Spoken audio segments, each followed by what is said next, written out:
SC ST list का विभाजन कितना संवैधानिक?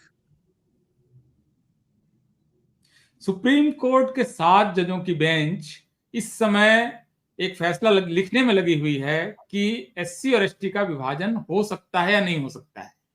सुनवाई पूरी हो चुकी है, दोनों पक्ष अपनी अपनी बातें रख चुके हैं और अब उनके लिए एक निर्णय लिखने का समय है। और इस निर्णय का असर आप जानते हैं कि 30 करोड़ भारतीय लोगों पर होने वाला है। बड़ा महत्वपूर्ण मामला है। और अभी क्योंकि देखिए, ये तो माना ही जाना चाहिए कि पब्लिक डिस्कोर्स और ओपिनियन मेकिंग और सोशल मीडिया वगैरह में जो होता है, उससे देश में हर व्यक्ति किसी न किसी तरह से प्रभावित होता है। तो हम मानकर चल रहे हैं कि सोशल मीडिया में अभी चलने वाली जो बहस है और चर्चाएं हैं, ये निश्चित रूप से सुप्रीम कोर्ट के फैसले को एटलीस्ट वो कंसीडर करेंगे कि ये सारी जो चर्चाएं समाज में चल रही हैं। इस बारे में बात करने के लिए हमारे साथ 2 सब्जेक्ट एक्सपर्ट मौजूद हैं। नितिन मेश्राम जी, जो कि संविधान एक्सपर्ट हैं और सुप्रीम कोर्ट और हाई कोर्ट में कॉन्स्टिट्यूशनल मैटर्स पे आमतौर पर जनरली दूसरे केसेस में भी, लेकिन ज्यादातर कॉन्स्टिट्यूशनल मैटर्स पर आर्ग्यू करते हैं।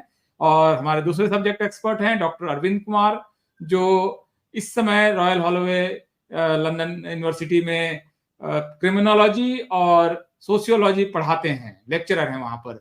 नितिन जी, आपसे शुरू करता हूं।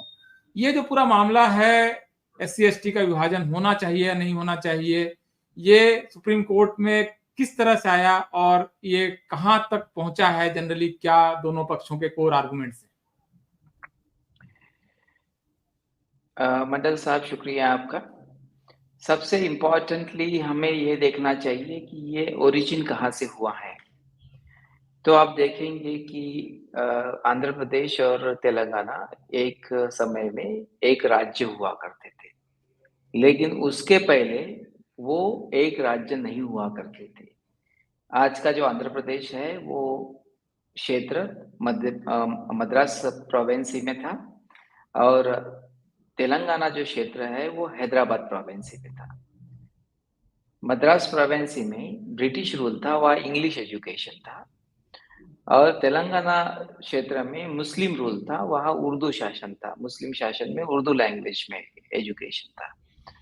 और दूसरा एक कंटेक्स्ट इम्पॉर्टेंट है कि जो तेलंगाना क्षेत्र है वहाँ मादिगा एक कम्युनिटी है, जो बहुत इम्पॉर्टेंट कम्युनिटी है शेड्यूल कास्ट में, और बहुत पावरफुल कम्युनिटी है। और उस कम्युनिटी से बहुत बड़े बड़े लोग आए हुए हैं समाज में, अम्बेडकराइट लोग आए हुए हैं।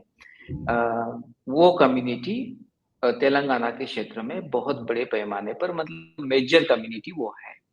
और दूसरी कम्युनिटी जो माला कम्युनिटी है, वो माला कम्युनिटी आंध्र प्रदेश क्षेत्र में और रायलसीमा क्षेत्र में बड़े पैमाने पर है। तो वहाँ मादिगा कम्युनिटी माइनॉरिटी में है और माला कम्युनिटी मेजॉरिटी में है। तेलंगाना में मादिगा कम्युनिटी मेजॉरिटी पे है और माला कम्युनिटी माइनॉरिटी में है। इशू ये हुआ कि चंद्रबाबू नायडू चीफ मिनिस्टर थे, और चंद्रबाबू नायडू जब चीफ मिनिस्टर थे तब उन्होंने एक गवर्नर के थ्रू एक ऑर्डिनेंस निकाला। आर्टिकल 123 में एक ऑर्डिनेंस निकाला जाता है, और आर्टिकल 123 में जब एक ऑर्डिनेंस निकाला गया तो आई मीन 213 में, 123 में प्रेसिडेंट निकालते हैं और 213 में जो है गवर्नर निकालते हैं। तो 213 में एक ऑर्डिनेंस निकाला गया, और ऑर्डिनेंस के तहत 4 कैटेगरीज बनाई गई। एससी लिस्ट में जो जातियां है उनकी 4 कैटेगरीज बनाई गई। 4 कैटेगरीज में पहली कैटेगरी को उन्होंने 1% रिजर्वेशन दिया, दूसरी कैटेगरी को उन्होंने 7% रिजर्वेशन दिया,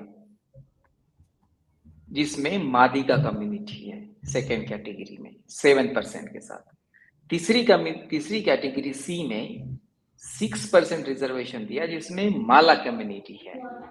और फोर्थ कैटेगरी डी कहते हैं उसको, उसमें जो है 1% रिजर्वेशन उनको दिया।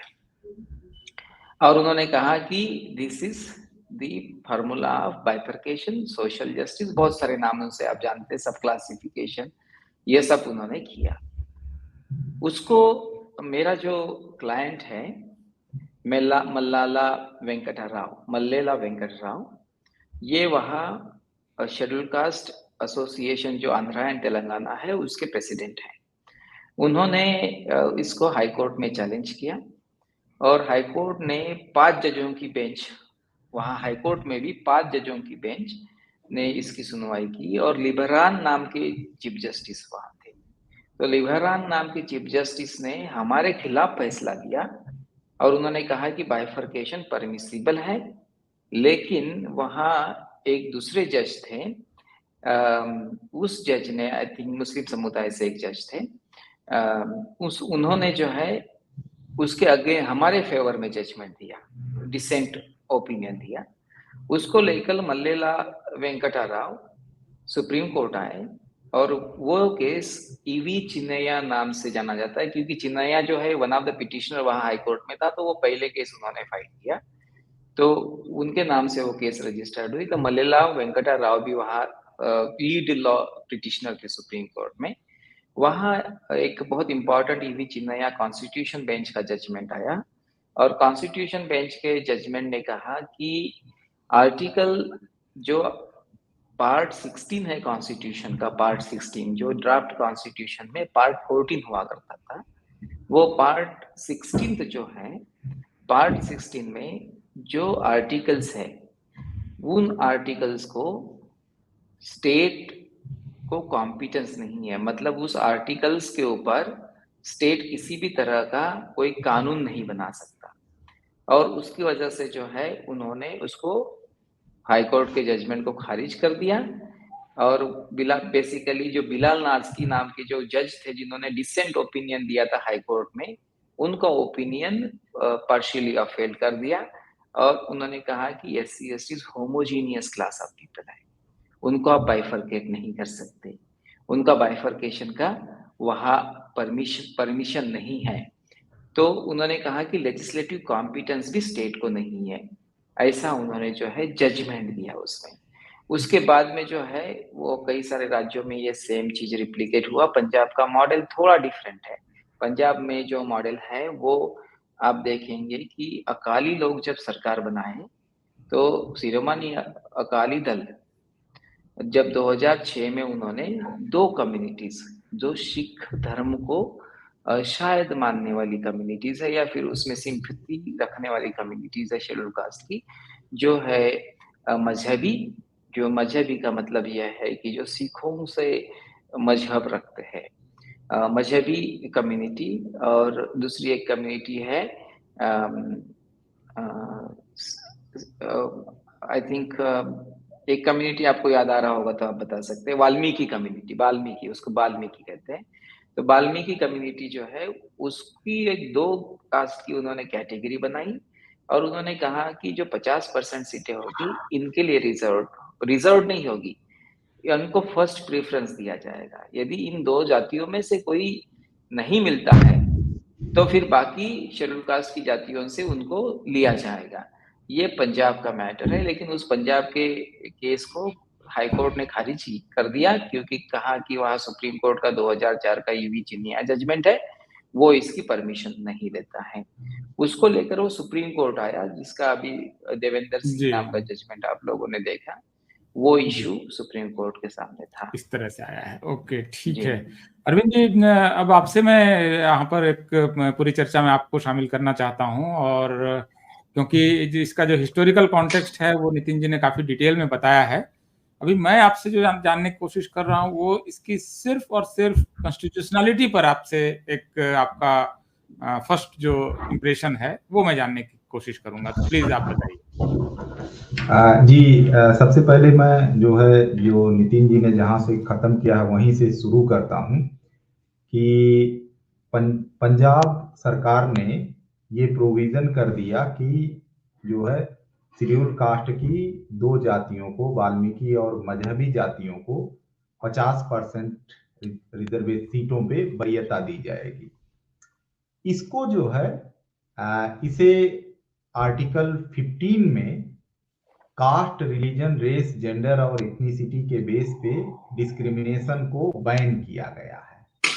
अब कोर्ट ने इसको इनिशियली ये माना कि ये कदम जो है जाति के आधार पर विद इन दी कास्ट भेदभाव करने वाला है। फॉर एग्जाम्पल कि सरकार ये नहीं कर सकती है कि शेड्यूल कास्ट के अंदर जो है वो एक नोटिफिकेशन निकाल दे और कह दे कि जो है इन जातियों को नौकरी दी जाएगी, इन जातियों को नौकरी नहीं दी जाएगी। इन जातियों मीन्स वो कास्ट बेस्ड डिस्क्रिमिनेशन को परपेचुएट करता है। ये जो है लार्जर आइडिया है। अब इस आइडिया को कोर्ट टेस्ट कर रहा है कि क्या इस तरह का काम कर सकती है गवर्नमेंट या नहीं कर सकती है, और इसको टेस्ट करने के लिए उसने भारत के संविधान के आर्टिकल 16(4) का सहारा लिया है कि क्या 16(4) कॉन्स्टिट्यूशन का आप एक बार अगर देख लीजिए तो क्विकली जो है 16(4) ये कहता है कि nothing in this article shall prevent the state from making any provision for the reservation of appointment और post in favour of any backward class of citizen which in the opinion of state is not adequately represented in services under the state.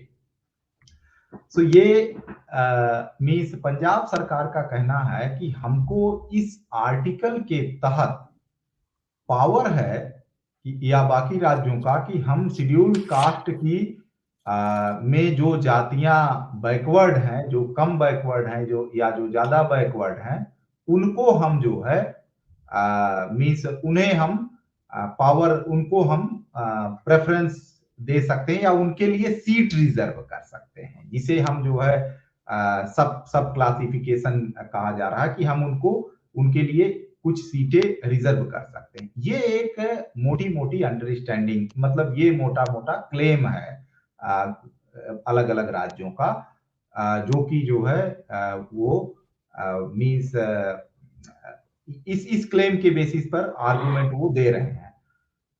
इसमें एक जो दूसरी important चीज है कि राज्य कह रहे हैं कि सरकारी नौकरियों में जो आरक्षण दिया गया है वो आरक्षण देने का राइट जो है वो हमारा राइट है। ऑफ कोर्स इसी आर्टिकल के तहत 16(4) के तहत हमने हमारा राइट है आरक्षण देने का, और हम उसको मीन्स अगर विद इन शेड्यूल कास्ट कोई जाति ज्यादा बैकवर्ड दिखाई देती है तो हम उसको दे सकते हैं। ये उनका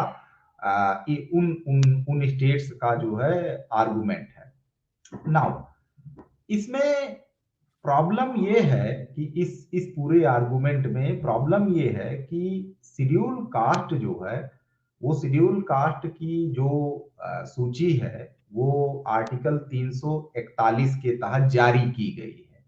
अगर आप एक आर्टिकल 341 देखेंगे सो क्विकली यस, सो ये देखिए कि शेड्यूल कास्ट की लिस्ट जो है आर्टिकल 341 के तहत राष्ट्रपति ने जारी किया भारत का संविधान लागू होने के बाद, और इसमें जो है शेड्यूल कास्ट की लिस्ट में आप देखिए कि जो सेकेंड पैराग्राफ है वो ये कहता है president may by law include और exclude from the list of schedule caste in specified in notification under clause 1 any caste, race or tribe part of group within any caste, race or tribe but save as aforesaid a notification issued under the said class shall not be varied by any. So इस article के तहत आप देखेंगे कि राष्ट्रपति को order power थी कि वो नोटिफिकेशन इशू करके शेड्यूल कास्ट की लिस्ट को जारी करेंगे। और जब आप भारत के संविधान मेकिंग की प्रोसेस को हम पढ़ते हैं तो उसमें ये पता चलता है कि उसमें ये कहा गया था कि राष्ट्रपति जब शेड्यूल कास्ट की लिस्ट को जारी करेंगे तो वो जो 1936 में शेड्यूल कास्ट की लिस्ट जारी हुई थी उसी लिस्ट को यूज करेंगे, उसका प्रयोग करके जारी कर देंगे। और अगर किसी कास्ट को जोड़ना होगा या बाहर करना होगा तो उसको जो है पार्लियामेंट जो है वो करेगी। इसमें कहीं से भी राज्य के राज्यपालों का और राज्य के गवर्नर्स का कोई भी रोल इन्विसेज्ड नहीं किया गया था, कोई भी जो है रोल नहीं था। हाँ, वो रेकमेंड कर सकते हैं, मीन्स रिकमेंडेशन ये होता है कि अटेंशन ड्रा करना, उसका केवल वैल्यू इतनी ही होती है, राइट वो राइट मैंडेटरी नहीं होता है। एक और भी चीज ये है कि जो ओरिजिनल कॉन्स्टिट्यूशन, जो फर्स्ट ड्राफ्ट ऑफ कॉन्स्टिट्यूशन बना था, तो उसमें शेड्यूल कास्ट की लिस्ट भी डाली गई थी, कौन कौन जातियां होंगी। लेकिन बाद में कॉन्स्टिट्यूशन को लेकर क्रिटिसिज्म हुआ, तो उन्होंने उस लिस्ट को जो है ड्रॉप कर दिया, कहा ठीक है इसको राष्ट्रपति जारी कर देंगे, इसको उसको कॉन्स्टिट्यूशन ऑर्डर कहा गया, तो बाद में इसी वजह से, क्योंकि कॉन्स्टिट्यूशन का पार्ट उसको होना था। और वो राइट बहुत ढेर सारी चीजें राष्ट्रपति ने ऑर्डर से जारी किया। राइट अब अरविंद जी, एक मिनट, सॉरी, या प्लीज कंटिन्यू कर लीजिए। मैं इसके बाद एक्चुअली मैं चाहता हूं कि अनुच्छेद अब इस पर और चर्चा करें, तो आप प्लीज अपना बैकग्राउंडर जो है उसको प्लीज कंक्लूड कर लीजिए। अब एक इम्पॉर्टेंट चीज ये है कि शेड्यूल कास्ट की जो जब लिस्ट बनी थी ओरिजिनली, तो उसमें 9 क्राइटेरिया लगाए गए थे।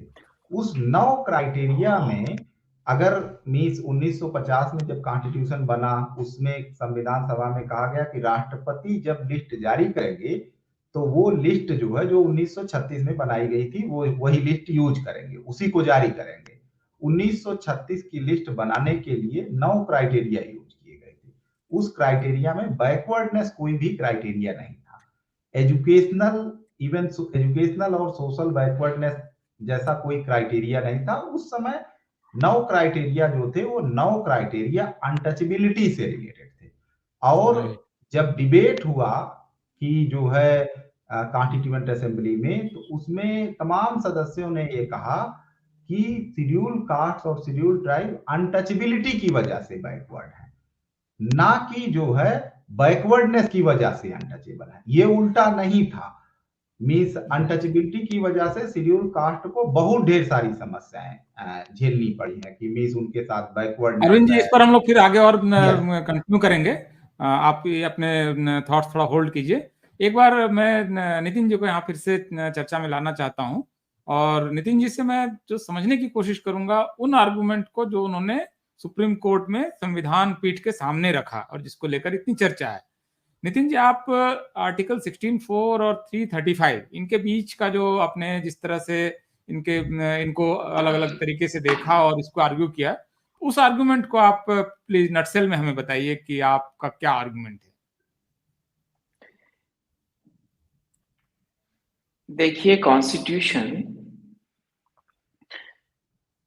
में बहुत सारे प्रोविजंस हैं, लेकिन आरक्षण के लिए, सरकारी नौकरियों में आरक्षण के लिए सिर्फ 2 प्रावधान है। पहला प्रावधान है जो सबसे पहले बना, वो 335 में बना है, और उसके बाद में जो प्रावधान बनाया है वो 16(4) में बना हुआ है। तो 16(4) का जो प्रावधान है वो 1948 में बना, और बेसिकली 1947 में 335 का प्रावधान बना। लेकिन 335 का जो प्रावधान है वो 1936 में ही बना था, और 1936 में जो प्रावधान बना था उसका जो फाउंडेशन है वो 1935 का एक्ट है, 1935 का एक्ट है। और 1935 का एक्ट में जो शेड्यूल 1 में जो डेफिनेशन शेड्यूल कास्ट का था, वही डेफिनेशन आज हमारे कॉन्स्टिट्यूशन में 341 में है। तो मेरा ये कहना था सुप्रीम कोर्ट में, क्योंकि सुप्रीम कोर्ट में जो थ्रस्ट ऑफ द आर्गुमेंट है sorry thrust of the argument जो है सुप्रीम कोर्ट में, वो पंजाब का ये आर्गुमेंट था कि हम लोग सरकार है और सरकार का काम है कि इस देश में इक्वालिटी का लागू करना। यदि हमें किसी ग्रुप में इनइक्वालिटी दिखाई देगी तो हम इनइक्वालिटी को लागू करने की कोशिश करेंगे। और उन्होंने क्वांटिफिएबल डेटा उन्होंने देखा, ऐसा उनका कहना है, जिसके तहत उन्होंने कुछ जातियां, जो पंजाब में कुछ जातियां है, उस कुछ जातियों को आरक्षण का कम बेनिफिट मिल रहा है। उसका कारण अंग्रेजी एजुकेशन और बाकी एजुकेशनल के रिसोर्सेस अवेलेबल नहीं होना वो है। लेकिन उनका कहना यह है कि वहां हम लोगों को आरक्षण इन लोगों को नहीं देंगे तो ये सर्विसेज में नहीं आएंगे, अलग से आरक्षण जो SC ST में। तो SC में जो अलग से आरक्षण है वो उनको देना बहुत जरूरी है। और वो देने की वजह से ही जो है उनका कहना ये था कि हम लोग जो है आरक्षण का बाइफरकेशन करते हैं एससी में। तो उसके पावर को जब टेस्ट करने का बारी आया तो टेस्ट करते समय सुप्रीम कोर्ट ने हाई कोर्ट ने और सुप्रीम कोर्ट ने ये आर्गुमेंट उनका टेस्ट किया कि उनको 16(4) जो आर्टिकल संविधान की 16(4) है, वो 16(4) में बैकवर्ड क्लास ऑफ सिटीजन्स है। तो लोग बैकवर्ड क्लास ऑफ सिटीजन्स पढ़ते हैं, एक्चुअली वो any backward class of citizens है। तो any backward class of citizens जो है उसमें शेड्यूल कास्ट आते ही, ये इंदिरा साहनी का कहना है। इंदिरा साहनी ने अपने जो एक उन्होंने क्वेश्चन फ्रेम किया था क्वेश्चन नंबर 3 में, उसमें उन्होंने कहा है कि बैकवर्ड क्लासेस की डेफिनेशन में शेड्यूल कास्ट आते हैं any backward class of citizens में, और उसकी वजह से उनका अलग से बाइफरकेशन किया जा सकता है। ये उनका आर्गुमेंट था। और जब उन्होंने ये आर्ग्यू किया तो जब हमारा टर्न आया तो मैंने ये आर्गुमेंट किया कि जब मैं कोर्ट में चीफ जस्टिस साहब को और कोर्ट को बताया कि let us test the argument of the petitioners who have argued कि 16 क्लास 4 में उन लोगों को प्रावधान है। मैंने कहा 16 क्लास 4 में उन लोगों को प्रावधान है, लेकिन 16 क्लास 4 में हम लोग बैकवर्ड क्लासेस नहीं है, शेड्यूल कास्ट बैकवर्ड क्लासेस नहीं है। और शेड्यूल कास्ट बैकवर्ड क्लासेस क्यों नहीं है, उसके मैंने उनको 5 या 6 कारण दिए हैं। पहला कारण हम लोगों ने दिया है कि बैकवर्ड क्लासेस जो डेफिनेशन है वो कॉन्स्टिट्यूशन में सेकेंड ड्राफ्ट से आया, जबकि फर्स्ट ड्राफ्ट में ही हमारे देश में even before the first draft बनने के पहले ही, हमारे संविधान का पहला ड्राफ्ट बनने के पहले ही शेड्यूल कास्ट का रिजर्वेशन अप्रूव्ड हो गया था माइनॉरिटी सब कमेटी में। और माइनॉरिटी सब कमेटी में बाबा साहब थे, बाबूजी जगजीवन राम जी थे, पटेल थे, आई थिंक मुन्नीस्वामी भी थे। तो ये बहुत स्टालवर्ड लोग थे और वहाँ वोटिंग से उन्होंने जो है शेड्यूल कास्ट को आरक्षण सर्विसेज में दिया। क्या आरक्षण दिया? पहला कि जो जनरल रिक्रूटमेंट होगी जिसमें कोई कॉम्पिटिटिव एग्जामिनेशन नहीं होगी, तो मेरिट पे होगी लेकिन कॉम्पिटिटिव एग्जामिनेशन नहीं होगी, ऐसी एग्जामिनेशन में इन लोगों को आरक्षण होगा। दूसरा प्रावधान उन्होंने कंसीडर किया, वहां हम लोगों को जो है 16 वोट मिले थे और 1 वोट हमारा, आई थिंक 18 वोट मिले थे और 1 वोट डिसेंट था। फिर उसके बाद में जो है हम लोगों को दूसरा प्रावधान वहां कंसीडर किया गया कि जिस सर्विसेज में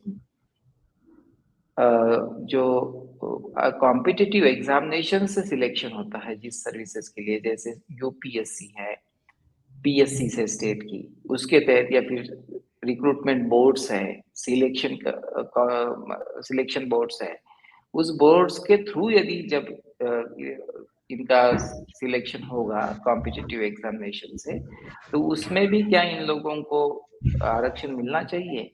वहां हम लोगों को 11 वोट मिले हैं और 6 वोट हम लोगों के खिलाफ मिले हैं। तो 6 वोट हम लोगों को खिलाफ मिले, 11 वोट मिले हैं। इस स्थिति से हम लोग वहां जीत गए हैं। और आप देखेंगे कि ये पहला ड्राफ्ट जो है संविधान का, वो पहला ड्राफ्ट बनने के पहले, फर्स्ट ड्राफ्ट बनने के पहले एससी का रिजर्वेशन कॉन्स्टिट्यूशन में सेटल्ड हो गया और वो एक्चुअली कंटिन्यूटी में था। वो आरक्षण जो है कंटिन्यूटी में था, क्योंकि संविधान उस समय जब तक पूरी तरह से बनकर लागू नहीं हुआ तब तक 1935 एक्ट जो है वो कंटिन्यूटी में था, वो कंटिन्यू कर रहा था, वो चल ही रहा था, नितिन जी। तो आरक्षण चल ही रहा था। जी नितिन जी, एक बार मैं अरविंद जी से यहाँ पर पूछना चाहूंगा कि जैसे एससी, एसटी और ओबीसी जो है वो डेफिनेशन से भी अलग हैं और दोनों को एक साथ एट पार नहीं ट्रीट किया जा सकता है। ये आपका एक बहुत फाइन और अच्छा आर्गुमेंट मैं कहीं देख रहा था, तो मुझे लगता है कि हम लोग इसको फिर से सुनना चाहेंगे कि ये जो आपका तर्क है कि तीनों को अलग अलग देखना चाहिए, तीनों अलग अलग इवॉल्व हुए हैं, तो ये किस तरह से आप इसको प्रूव कर रहे हैं वो हम सुनना चाहेंगे। यस, देखिए जो शेड्यूल कास्ट है, मैंने पहले ही बताया कि जो है शेड्यूल कास्ट का ऑलरेडी जब आइडेंटिफिकेशन किया जा रहा था तो उसका एक 9 क्राइटेरिया तय की गई थी कि इस क्राइटेरिया के बेसिस पर शेड्यूल कास्ट आइडेंटिफाई होंगे। ऐसे ही शेड्यूल ट्राइब का आइडेंटिफिकेशन था। शेड्यूल ओबीसी के आइडेंटिफिकेशन के लिए पावर दी गई कि सरकार जो है फ्यूचर में जब कॉन्स्टिट्यूशन लागू हो जाएगा तो वो एक कमीशन बना देगी और कमीशन जो है सर्टेन क्राइटेरिया यूज करके वो उसके बेसिस पर उस बैकवर्ड क्लासेस को तय करेगा। अब गवर्नमेंट ने कमीशन बनाया, मीन्स काका काकेलकर कमीशन और मीन्स बाद में मंडल कमीशन, और उसी प्रोसेस में रोहिणी कमीशन बना और इन लोगों ने जो है जो कि फर्दर उसका इन्वेस्टिगेशन कर रहा है, उसकी रिपोर्ट आनी है। बट काका काकेलकर कमीशन और मंडल कमीशन ने जो है सर्टेन क्राइटेरिया फिक्स करके वो ओबीसी क्लास को डिफाइन किया। अब दिक्कत ये है कि कोर्ट ये कह रहा है कि ये जो ओबीसी को डिफाइन करने का क्राइटेरिया है, ये ही क्राइटेरिया शेड्यूल कास्ट पर भी लगा देना चाहिए। ये उसका मोटा मोटा मीन्स, अगर मैं एक नॉर्मल जेनरिक भाषा में, आम लोगों की भाषा में समझाने की कोशिश करूं तो कोर्ट अब ये कह रहा है कि ये वाला जो क्राइटेरिया, यही क्राइटेरिया वहां लगा दीजिए। और इसको जो है बहुत इम्फेटिकली उसने असर्ट किया। एक जजमेंट था जो कि एम नागराज का जजमेंट है, जो कि सुप्रीम कोर्ट ने 2006 में दिया था। एम नागराज बनाम जो है भारत सरकार। इसमें इन्होंने कहा कि इंदिरा साहनी जजमेंट जो 1993 में डिलीवर हुआ था, जिसमें ओबीसी के रिजर्वेशन को लागू करने का मीन्स अलाउ किया कोर्ट ने, उसमें इंदिरा साहनी ने 4 सिद्धांत दिया रिजर्वेशन लागू करने का। वो 4 सिद्धांत, पहला सिद्धांत कहा कि पिछड़ापन होना चाहिए, पिछड़ापन सिद्धांत बताया। दूसरा कहा कि अपर्याप्त प्रतिनिधित्व यानी इनएडिक्वेट रिप्रेजेंटेशन होना चाहिए। और तीसरा कहा कि कार्य क्षमता इफिशियंसी ना प्रभावित हो। और चौथा सिद्धांत कहा अत्याधिकता मीन्स 50% से ज्यादा नहीं होना चाहिए। ये 4 सिद्धांत जो है उन्होंने इंदिरा साहनी के निर्णय में दिया, कहा कि इसी 4 सिद्धांत पर रिजर्वेशन दिया जा सकता है। नाउ ये 4 सिद्धांत जो इन्होंने दिया इंदिरा साहनी जजमेंट में, ये सिद्धांत आइडियली वो ओबीसी के रिजर्वेशन को डील कर रहे थे। तो वो ओबीसी के रिजर्वेशन के लिए ये 4 सिद्धांत देंगे ना। शेड्यूल कास्ट का रिजर्वेशन तो और शेड्यूल कास्ट ट्राइब का रिजर्वेशन तो कॉन्स्टिट्यूएंट असेंबली सेटल करके गई हुई है। तो उसने जो क्राइटेरिया लगाया है वो शेड्यूल कास्ट के रिजर्वेशन पे लागू होगा। फॉर एग्जांपल वो अगर आप आर्टिकल 335 देखेंगे तो उसमें इस चीज के बारे में डिस्कशन है कि means there shall not be means reservation दिया जाएगा बट उनको इनएफिशिएंसी नहीं, एडमिनिस्ट्रेशन की इफिशियंसी नहीं प्रभावित होनी चाहिए। ये तो कॉन्स्टिट्यूएंट असेंबली ने क्राइटेरिया तय किया हुआ था। लेकिन तो कोर्ट ने इंदिरा साहनी के मामले में जो ओबीसी रिजर्वेशन को लागू करने का क्राइटेरिया बनाया, वो क्राइटेरिया कहा अब ये शेड्यूल कास्ट पर भी लागू होगा। और ये शेड्यूल, ये तो बहुत अजीब बात हो गई ना नवीन साहब। मतलब ओबीसी का केस है और फैसला शेड्यूल कास्ट के खिलाफ लिखा जा रहा है। और कह रहे हैं अभी वो कह रहे हैं कि इंदिरा साहनी का जजमेंट चूंकि लार्जर बेंच ने दिया हुआ है, इस वजह से वो बेंच जो है वो सब पर लागू होता है। मींस जूरिस्प्रूडेंस वर्सेस कॉन्स्टिट्यूशन हो गया ना कि आपने जजमेंट जस्ट मैं थोड़ा सा एक्सप्लेन करना, मैं जस्ट एक्सप्लेन करना चाहता हूँ इस चीज को कि सबसे इम्पोर्टेंट चीज ये है कि जब गवर्नमेंट ने 1992 में जो 1991-92 में जो एक गवर्नमेंट नोटिफिकेशन निकाला था ओबीसी रिजर्वेशन के लिए, उसको वो चैलेंज किया गया था। उसमें कोर्ट के सामने शेड्यूल कास्ट की किसी तरह की कोई केस नहीं थी, शेड्यूल कास्ट की कोई कम्युनिटी नहीं थी, शेड्यूल कास्ट के कोई लॉयर्स नहीं थे, शेड्यूल कास्ट के कोई प्रोविजंस कंसीडरेशन में नहीं थे, और ये कुछ भी नहीं था कोर्ट के सामने लेकिन कोर्ट ने शेड्यूल कास्ट कोई केस सुने बगैर, शेड्यूल कास्ट के वकीलों को और उनकी जनता को सुने बगैर उनके खिलाफ फैसला दे दिया। और फैसला क्या दिया कि 335 जो संविधान की आर्टिकल है वो नॉन एग्जिस्टेंट कर दिया, जो मतलब जो उनका कॉन्स्टिट्यूशनल राइट है उसको डिफीट कर दिया। उस कॉन्स्टिट्यूशनल राइट्स को जो है उन्होंने ऑलमोस्ट आई टेल यू कि वो मतलब क्या कहते हैं उसको, निगेटिव, जो एकदम संविधान से कैसे बाहर निकाल नेगेट कर दिया, मतलब निरस्त कर दिया, निगेट कर दिया, उस तरह से उन्होंने कर दिया।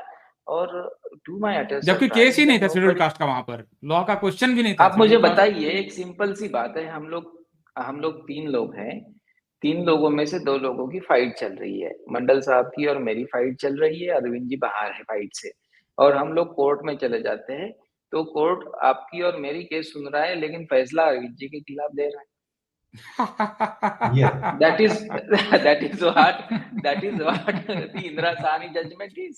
Yes. और यही इसी की वजह से वो judgment not only principles of natural justice के खिलाफ है, आदि अल्टरम पार्टन का कंप्लीट वायलेशन हुआ है, बल्कि वो जजमेंट जो है संविधान की एक्सप्रेस प्रोविजन के खिलाफ है।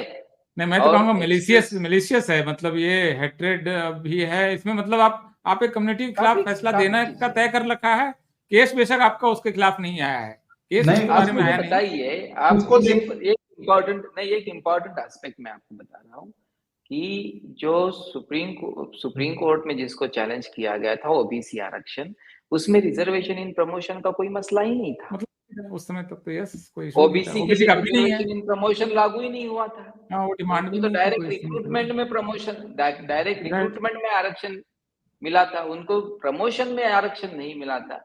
लेकिन सुप्रीम कोर्ट ने इंदिरा साहनी में प्रमोशन में आरक्षण की केस कंसीडर किया, और वो भी शेड्यूल कास्ट का, वो भी शेड्यूल कास्ट। दो वायलेशन है इसमें मेरे ख्याल से, मतलब एक लीगल प्रोसीजर का कि ओबीसी का रिजर्वेशन पर आपको जजमेंट देना था आपने, और उनके डायरेक्ट रिक्रूटमेंट पर आपने प्रमोशन एंड रिजर्वेशन फैसला दिया और शेड्यूल कास्ट के खिलाफ दिया। तो ये मतलब बहुत ही अजीब बात है। मतलब ये आपने सही कहा, सुप्रीम कोर्ट में आपने बहुत सही कहा चीफ जस्टिस को कि इससे रिलेटेड जितने केस है सबको रिविजिट करना चाहिए, अगर प्रॉब्लम है तो फिर सबको सेटल करना होगा ना, फिर तो ऐसा। मंडल साहब, मेरा ऐसा कहना है कि सुप्रीम कोर्ट के पूरे इतिहास में 75 साल पूरे इतिहास में जितने भी फैसले दिए गए आरक्षण के खिलाफ, वो सारे फैसले बोगस फैसले हैं, और उन बोगस फैसलों को जो है खोलना चाहिए, वापस लेना चाहिए, उससे जो है सुप्रीम कोर्ट का मान सम्मान बढ़ेगा। सुप्रीम कोर्ट एक wrongly settled, it is not settled. Yes. बाबा साहब अम्बेडकर ने कहा है कि what is wrongly settled is never settled and it must be resettled. बाबा साहब ने खुद कहा, उन्होंने ये कहा है कि this is ethical doctrine, what is wrongly settled is never settled and must be resettled is a ethical doctrine. Yes. हमें उस इथिकल डॉक्ट्रिन की तरफ जाना चाहिए। चंद्रचूड़ साहब जो हमारे चीफ जस्टिस है, वो कॉन्स्टिट्यूशनल मोरालिटी की बात करते हैं। You tell me what kind of constitutional morality is this that you have heard the case of OBCs and delivered a judgement against एससीज। ज्यूरिस्प्रूडेंस जो है वो कॉन्स्टिट्यूशन के ऊपर नहीं हो सकता है ना, वो तो कॉन्स्टिट्यूशन नहीं, फ्रेम के अंदर ही होना चाहिए। ज्यूरिस्प्रूडेंस भी मुझे एक बताइए कि jurisprudence based upon a wrong appreciation of the constitutional provisions is nothing less than periculum provision and doctrine of the legislatively framed procedures and everything. You can say that.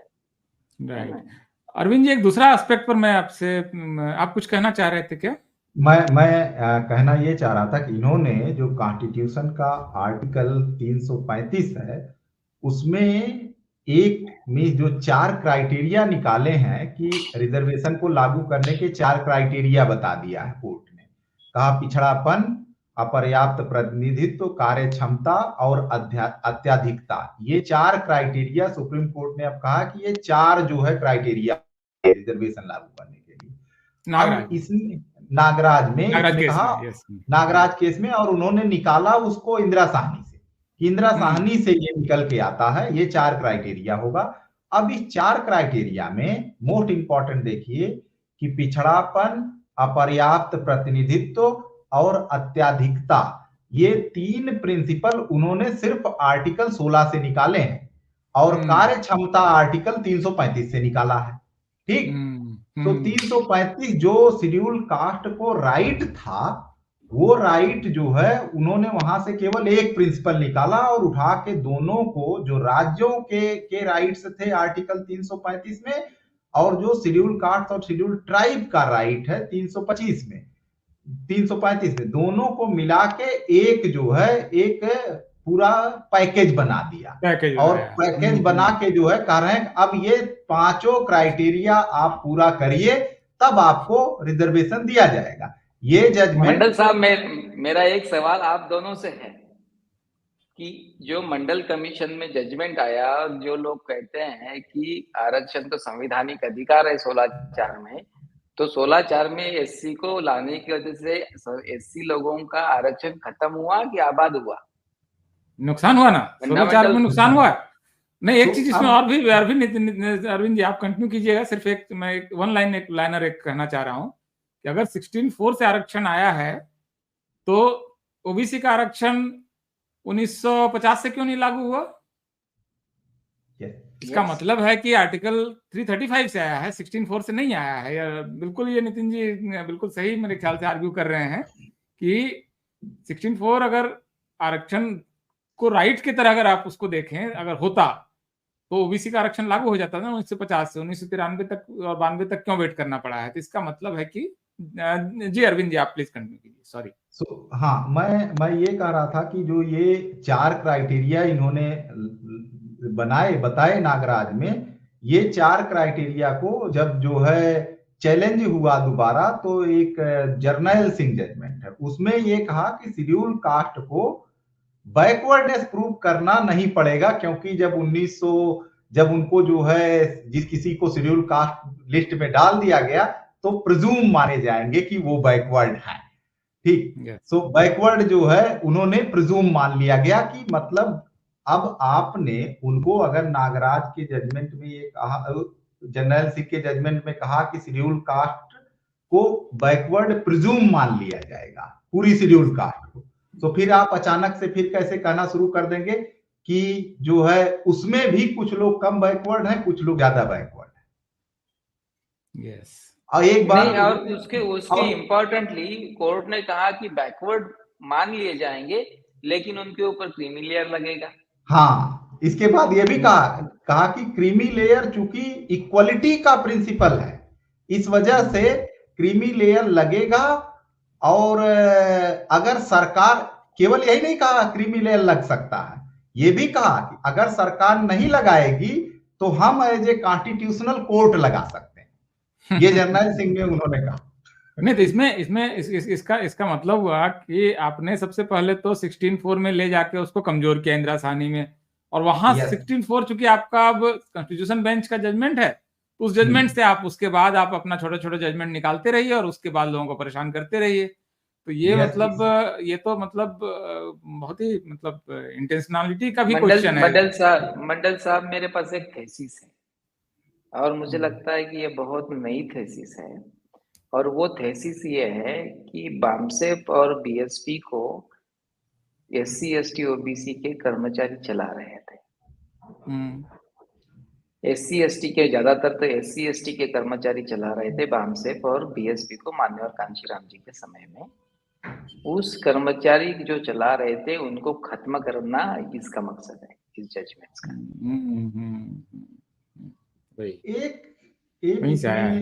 Yes जी अरविंद जी। हाँ, एक इसमें जो दिक्कत हुई है कि बैकवर्ड शेड्यूल कास्ट पर backwardness, उसको आइडेंटिफाई करने के लिए बैकवर्डनेस का क्राइटेरिया इंपोज करने के जो नुकसान है वो ये है कि मीन्स एक जगह तो दिखाई दे रहा कभी हाँ कोई कास्ट कह रही है कि हम बैकवर्ड हैं, लेकिन तो दूसरी कास्ट अगर कहना शुरू करे कि हम बैकवर्ड हैं तो वो नहीं साबित कर सकती है। गवर्नमेंट को पावर दे रहे हैं कि गवर्नमेंट जो है डिसाइड करे, वो गवर्नमेंट डेटा लेके आए, डेटा इकट्ठा करे और वो साबित करे कि बैकवर्ड है। सो शेड्यूल कास्ट का रिजर्वेशन ग्रेजुअली जो है जो उन कम्युनिटीज का राइट है उनसे लेके उसको गवर्नमेंट का राइट के तौर पे कन्वर्ट कर देने की कोशिश है कि गवर्नमेंट जो है चाहेगी, डिसाइड करेगी तो वो देगी, उसका काम है डेटा इकट्ठा करना। अगर वो डेटा इकट्ठा करेगी तो करेगी, नहीं करेगी तो जो है हम उसको ऑर्डर भी नहीं कर सकते हैं कि आप डेटा इकट्ठा करिए। अगर डेटा इकट्ठा भी करे तो उसको भी आपत्ति कर सकते हैं कि आपने इस तरीके से किया, वैसे जो क्यों है नहीं किया, वैसे क्यों नहीं किया, वैसे क्यों नहीं मंडल किया। साहब, मंडल साहब, मैं 2011 में नितिन जी 2011 में सुप्रीम कोर्ट, हाँ, इसका एक परिणाम है कि इंदिरा साहनी के जजमेंट के बाद जो है शेड्यूल कास्ट और शेड्यूल ट्राइब के रिजर्वेशन को लेकर, प्रमोशन में रिजर्वेशन को लेकर कोर्ट और पार्लियामेंट के बीच में चूहे बिल्ली का खेल चल रहा है कि पार्लियामेंट उसको अमेंड करता है कॉन्स्टिट्यूशन को, और ये उसको जो है इंदिरा साहनी का जजमेंट उठा के उसको नलीफाई करते हैं और कुछ जो है कहते हैं कि ये क्राइटेरिया ये भी लगेगा वो भी लगेगा।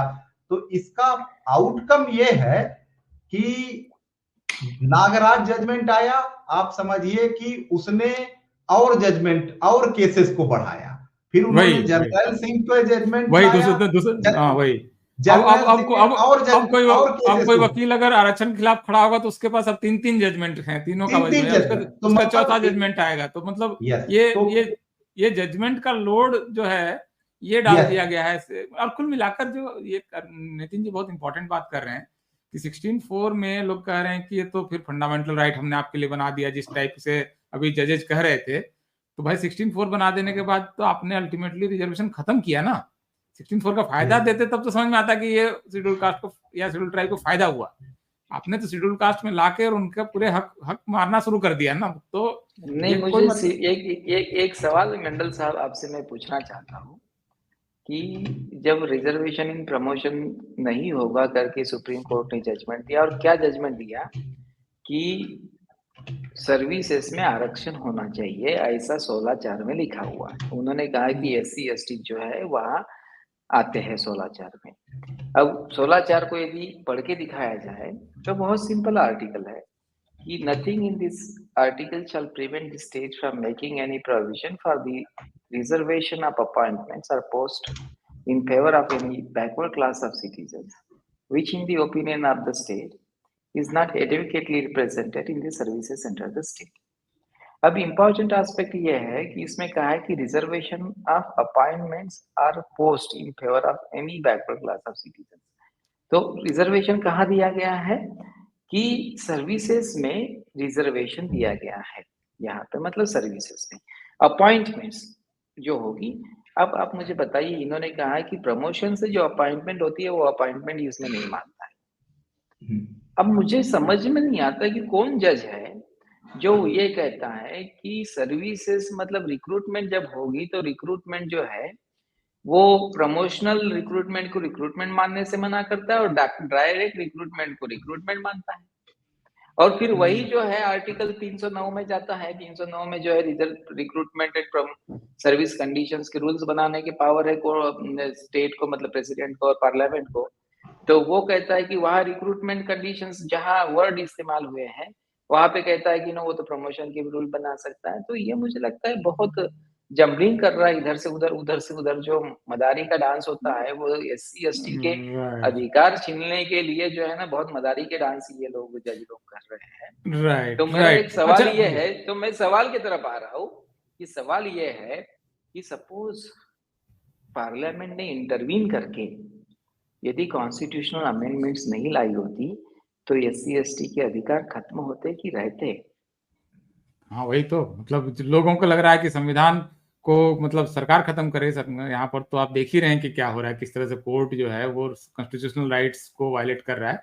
अरविंद जी, एक मेरा आपसे आखिरी सवाल है, और ये सवाल थोड़ा मतलब फिलोसॉफिकल भी है और आपके सोशियोलॉजी वाला पार्ट से है कि एक आर्गुमेंट ये है, और ये आर्गुमेंट अभी देखिएगा बार बार आएगा, कि शेड्यूल्ड कास्ट में अभी ठीक है, untouchability is the criteria for deciding schedule caste, that is fine. लेकिन इंडिया की सोसाइटी तो ग्रेडेड इनइक्वालिटी में है। तो जो लोग इसमें नौकरियां वगैरह कम मिल पा रही है, या जिनकी संख्या कम है, या जिनके ऑफिसर्स नहीं आ पाए हैं, उनको उनके राइट्स फिर कैसे इंश्योर होंगे अगर इसमें बाइफर्केशन या ट्राइफर्केशन या इस तरह से बंटवारा नहीं होता है। तो क्या आपका क्या इसमें प्रिस्क्रिप्शन है, क्या फॉर्मूला है, कैसे इसको एड्रेस किया जाएगा विदाउट बाइफर्केशन और ट्राइफर्केशन? यस, इस इशू को पिछले मीन्स 4-5 सालों से 6 सालों से मैं आर्ग्यू कर रहा हूं और इस पर मैंने लिखा भी है कि जो है भारत का समाज जो है वो अलग अलग तरह की इनइक्वलिटीज हैं उसमें, और इनइक्वलिटीज को एड्रेस करने के लिए बेटर तरीका ये है कि हमको जो है एक इनइक्वलिटी इंडेक्स की तरफ बढ़ना चाहिए कि with in each community, schedule caste के अंदर, शेड्यूल ट्राइब के अंदर, और जो है ओबीसी के अंदर, ये सभी जगह उस दिशा में हमें जो है सरकार को या कदम बढ़ाना चाहिए। और ऐसा जो है वो आर्टिकल 15 वगैरह के तहत कर भी सकते हैं कि जो है कोई उसमें प्रॉब्लम नहीं है। देखिए, कुछ लोग केवल ये कहते हैं कि जो है रिजर्वेशन का लाभ कुछ जातियों को मिला है, कुछ लोग कहते हैं कि कुछ परिवारों को ही मिला है। सो प्रॉब्लम ये है कि हमें कंसीडर ये करना है कि अगर मान लीजिए कोई जाति है, महाराष्ट्र में मान लीजिए महार जाति है, उसमें एक आर्गुमेंट को इसको मान लिया जाए कि 500 जो है महार परिवारों को रिजर्वेशन का लाभ मिला हुआ है, लेकिन तो 50,000 परिवारों को तो नहीं भी मिला होगा ना, उस जाति के अंदर भी नहीं मिला होगा। सो उन परिवारों की क्या गलती है कि अगर जो है 500 महार परिवारों ने ले लिया बेनिफिट, तो इस बेसिस पर क्या जो है उस पूरी कास्ट को निकाल दिया जाना चाहिए? नॉर्मेटिव आर्गुमेंट है, ये तो गलत होगा। सो ऐसी सिचुएशन में लार्जर प्रिंसिपल ये फॉलो अप होता है कि हमें ऐसे इंडेक्स बनाने की जरूरत है जिसमें कि जिन जातियों को बेनिफिट नहीं मिला उनका भी क्लेम कंसीडर हो, और विद इन अलग अलग जातियों के अंदर भी जिन परिवारों को, हमारे यहाँ जाति के अलावा परिवार भी बहुत इंपॉर्टेंट यूनिट रोल प्ले करती है, इसे हम क्यों भूल रहे हैं कि शादियां जो है विद इन जाति, सबके यहाँ शादी नहीं हो जाती है, एक स्टेटस के अंदर शादी होती है। सो हमें जो है उस दिशा में बढ़ना चाहिए कि ये देखना चाहिए कि इंटरजनरेशनल इनइक्वालिटी क्या है। तो फॉर एग्जांपल, अगर किसी परिवार में जैसे मेरी समझ है कि अगर किसी बच्चे के फादर जो है यूनिवर्सिटी में ग्रेजुएशन किए हुए हैं, तो जब और दूसरे बच्चे के फादर, जिसके फादर जो है 12th क्लास ही किए हुए हैं, तो जिसका फादर 12th क्लास किया उसके बच्चे को यूनिवर्सिटी में एडमिशन के समय एडवांटेज मिलना चाहिए इन कंपैरिजन टू, या प्रेफरेंस मिलना चाहिए इन कंपैरिजन टू दूसरे मींस जिसका फादर ग्रेजुएशन किया है। इसी तरीके से हम दूसरा क्राइटेरिया भी, हमारे समाज में जेंडर डिस्क्रिमिनेशन बहुत है, और ग्लोबल लिटरेचर ये कहता है कि एक आर्गुमेंट ये लगातार दिया जा रहा है कि अफर्मेटिव एक्शन पॉलिसी की वजह से जेंडर को नुकसान पहुंच रहा है, महिलाओं को नुकसान पहुंच रहा है, खासकर जो अफर्मेटिव एक्शन पॉलिसी इस बेसिस पे लागू की जाती है, इथनिक बैकग्राउंड के बेसिस पर लागू किया जाता है, तो उसमें महिलाओं को नुकसान पहुंचता है। ये एक मिस हंच भी है मेरा, और विजिबल एक्सपीरियंस भी है कि जब आप थोड़ा सा लिस्ट वगैरह देखेंगे तो उसमें भी दिखाई देता है कि जो रिजर्व कैटेगरीज है उसमें महिलाओं की संख्या थोड़ा सा कम दिखाई देती है। सो इस वजह से महिलाओं को लेकर भी जो है उनको भी means within to gender, महिलाओं को, लड़कियों को ज्यादा प्रेफरेंशियल ट्रीटमेंट देने का वो ऐड ऑन होना चाहिए। राइट। वैसे जो जातियां जो है न्यूमेरिकली स्मॉलर हैं और जिनका रिप्रेजेंटेशन कम है, उनको भी मींस हमें ये कंसीडर करना चाहिए कि there should be some additional marks, कुछ डिप्रीवेशन पॉइंट्स वगैरह से होना चाहिए। डिप्रीवेशन पॉइंट कम करके एक इनइक्वालिटी इंडेक्स हम बना के जो है उसको लागू कर सकते हैं। वो केवल शेड्यूल कास्ट में नहीं, शेड्यूल ट्राइब में भी हो सकता है, ओबीसी में भी हो सकता है। ओबीसी में भी देखिए डिमांड है कि जो है कि इसको डिस्टिंग्विश किया जाना चाहिए, और बहुत इंटरेस्टिंग चीज है, बहुत अभी 11 राज्य ऑलरेडी उनमें दे रहे हैं उसमें तो, लेकिन क्योंकि ओबीसी का देखिए इश्यू अलग है, उनका तो क्राइटेरिया ही बैकवर्डनेस है, तो वहां इजी है। यस वहां पर आपको बहुत ज्यादा कुछ नहीं करना है उसमें, वो सिंपली आप बाइफरकेट ट्राइफरकेट कर सकते हाँ, हैं। लेकिन वहां पर दूसरे कंसर्न तो आएंगे ना, कि जैसे बिल्कुल जैसे वीमेन का कंसर्न एक प्रॉपर कंसर्न है बिल्कुल कि वो नहीं बिल्कुल आ रहा है, कि आप देख रहे हैं कि जो है बैकवर्ड महिलाएं कितना सर्विसेज और जो है एजुकेशन इंस्टीट्यूशन में कितना पार्टिसिपेट कर पा रही हैं। तो ये सारे कंसर्न हमारे यहाँ है, इन इश्यूज को हम उठा सकते हैं। और राइट। जो कोर्ट ने जो सोल्यूशन प्रोवाइड किया है, मान लीजिए क्रीमी लेयर का सोल्यूशन प्रोवाइड किया, उन्होंने कहा ठीक है जी, क्रीमी लेयर हटा देंगे तो उसमें जरूरतमंद लोगों को ही मिलेगा। अगर क्रीमी लेयर उन्होंने हटा दिया, जी आज भी कहते हैं कि देखो जी, वो तो केवल जो है यादवों ने और कुर्मियों ने बेनिफिट उठा लिया। मीन्स आपका जो क्रीमी लेयर प्रिंसिपल है वो इसका मतलब वो फेल है रोल सोल्यूशन प्ले नहीं में। है, नहीं क्रीमी लेयर इसका सोल्यूशन होता तो यादव और कुर्मी वाली डिबेट क्यों आती फिर? डिबेट क्यों आती? सही है, आखिर में अंत में वही आया कि उसको डिवाइड करिए, और वो भी डिवीजन भी सोल्यूशन नहीं, वो आने वाले दिनों में डिवीजन और भी समस्याएं पैदा करेगा। उसमें फिर रीजनल वेरिएशन होंगे, सरकारी स्कूल और गवर्नमेंट ये पब्लिक स्कूल का वेरिएशन आएगा। मेरे ख्याल से अरविंद जी, आपने सोल्यूशन जो प्रोवाइड किया, मुझे लगता है सरकार को विचार करना चाहिए कि डिप्रेशन इंडेक्स बनाकर आप उसमें जो जिनको ज्यादा मतलब पीछे रह गए हैं उनको आप आगे लाइए, लेकिन इसके लिए आपको डिवीजन की जरूरत नहीं है। कोई कैटेगरी जो है बाइफरकेट करने की जरूरत नहीं है, वो नहीं, उसके लिए जरूरत नहीं है, वो सोल्यूशन भी नहीं है, वो सोल्यूशन कहाँ है? आप दो में मतलब बाइफरकेट करोगे, कल को होगा कि नहीं यार इसके अंदर फिर और उसके अंदर फॉल्ट लाइंस होंगे, दैट इज अनएंडिंग है। हर आदमी के लिए फिर एक एक करना पड़ेगा, फिर रोस्टर कैसे लागू करोगे? ये इशू है। एक और भी चीज है कि जो बाइफरकेशन इशू है, ये कास्टिज्म को ज्यादा बढ़ावा देगा, कास्ट डिस्क्रिमिनेशन को। जैसे आप देखेंगे कि उत्तर प्रदेश में 2001-2 में राजनाथ सिंह ने हुकुम सिंह नाम से कमेटी बनाया था। हुकुम सिंह कमेटी ने सजेस्ट किया शेड्यूल कास्ट लिस्ट को ए बी का पार्ट में डिवाइड कर दिया जाए, ओबीसी को कहा 3 में डिवाइड कर दीजिए। जो ए कैटेगरी है उसमें केवल उन्होंने एक जाति को रखा, चमार जाति को, उसकी 2-3 उपजातियां, जाटो, धुसिया, झुसिया और चमार को, बस एक को उसमें रखा। अब आप ऐसे समझिए कि अगर इस तरह किया जा रहा है कि एक जाति को के लिए एक लिस्ट में हमने सेपरेट कर दिया, उसका नाम ए रख दिया, जब कोई व्यक्ति इंटरव्यू देने जाएगा, या जो उन्होंने पंजाब में किया, वो कह रहे हैं कि हमने जो है मीस वाल्मीकि और उनको उनके बेनिफिट के लिए किया है।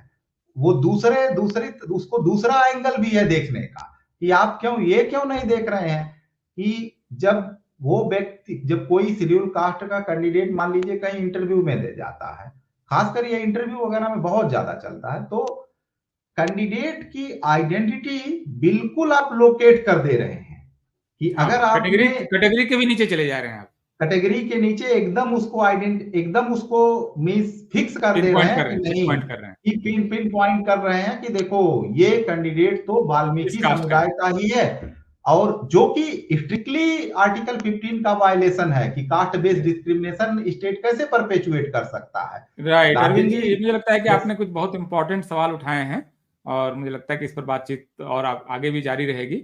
मैं इस पूरी चर्चा के फाइनल वर्ड्स के लिए नितिन जी को आमंत्रित करता हूं कि वो एक फाइनल इस पर जो अपनी ओपिनियन है वो संक्षेप में, बिल्कुल ब्रीफ में अपनी बात रखें। मेरा ऐसा मानना है कि ये प्रॉब्लम इसीलिए शुरू हुई कि 1990 के दशक में सुप्रीम कोर्ट में बहुत बड़े पैमाने पर ओबीसी जजों की और एक एससी जज की भी नियुक्ति हुई थी। उसके बाद में जो है इस देश में ओबीसी आरक्षण का आंदोलन चल रहा था।